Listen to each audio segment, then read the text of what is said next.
Bismillahirrahmanirrahim. Assalamualaikum warahmatullahi wabarakatuh. First and foremost, all praise be to Allah subhanahu wa ta'ala for His endless blessings.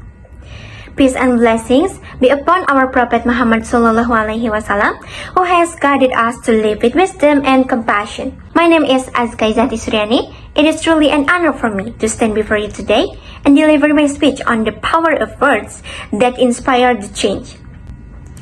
Ladies and gentlemen, words are not just communication.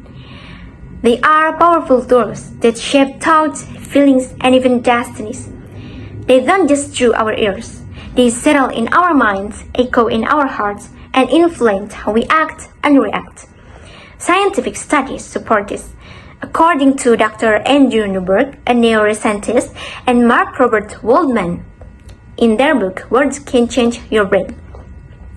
Negative words like can't, never, or hateful expression can trigger the release of stress hormones like cortisol.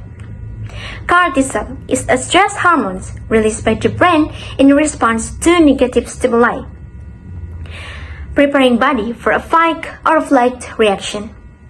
On the other hand, positive words like thank you, I believe in you, or you can do it, activate areas in the brain linked to trust, motivation, and emotional strength. Ladies and gentlemen, now let me ask you to imagine this. Imagine you're standing in the fast, a quiet valley, and you shout out into the open. If you shout anger, and then anger comes back to you. But if you speak kindness, kindness echoes back. This valley is a reflection of life itself. What we give to the world often finds its way back to us. And I'm not just speak from theory. I've lived it. When I had to speak in public for the first time, I was filled in fear. Negative thoughts crept in, you can't do this, or you are going to fail. And at that moment, I truly wasn't at my best. Because those words became the real walls that blocked my confidence and my abilities. I reminded myself, if I keep saying I can't, that I can't, I will remain stuck. But if I dare to say I can, I will give my best. And then possibilities begin to open.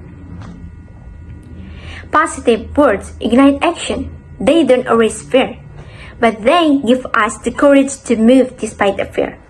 Now let me tell you another experience that has had a meaningful impact, not just on myself, but on others.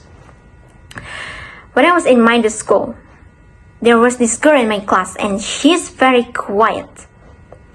Most people just thought that she preferred to be alone, but I had the feeling that maybe she just needed someone to reach out. So one afternoon, during a break, I saw her sitting by herself.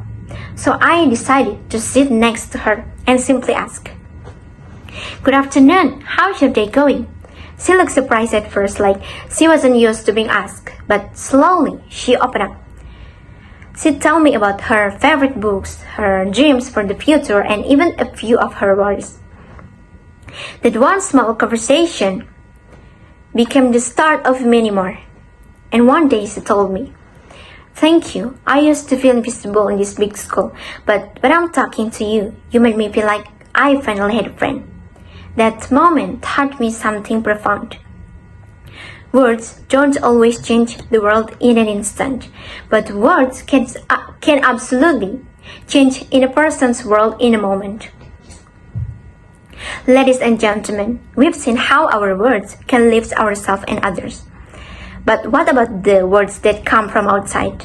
The words that can sometimes feel like a challenge to our courage. Now you might ask, how about what others say? To that I say, people will talk. Whether you success or fail, whether you win or lose.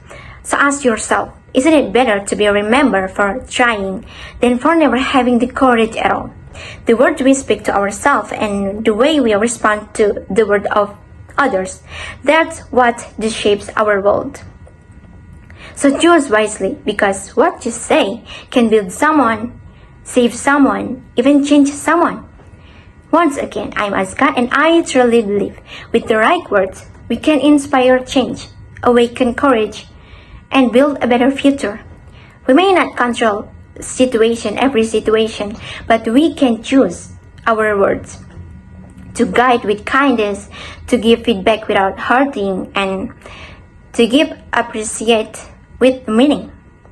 Because one kind word today can shape a better world tomorrow.